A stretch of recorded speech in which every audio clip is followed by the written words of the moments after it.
This woman would dance passionately at home every day, and Paul's daily entertainment was secretly watching her. But on this particular day, he was horrified to discover that the man across the street was planning to kill his wife. After the couple had a heated argument, the man brought out a large knife and a saw. However, Paul accidentally fell asleep.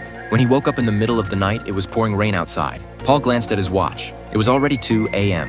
He saw the man put on a raincoat, grab a large suitcase, and hurry out. Paul was puzzled by the man's behavior, but before long, the man returned. He only stayed inside for 5 minutes before taking the suitcase and leaving again.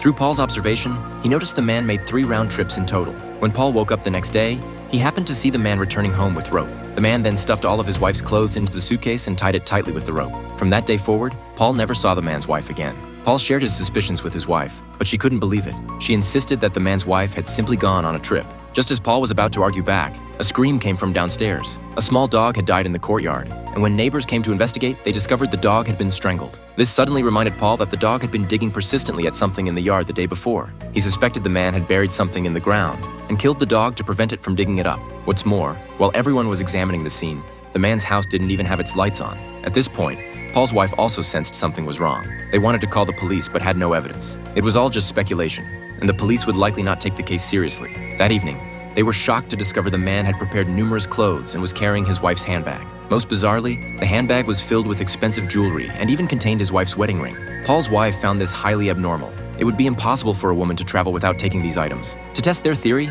Paul had his wife slip a note into the man's house. After seeing the man receive the note, Paul quickly observed his expression. The man appeared extremely panicked and began searching for whoever had delivered it. When his search turned up nothing, the man accelerated his packing, preparing to leave at any moment. Paul knew they couldn't wait any longer.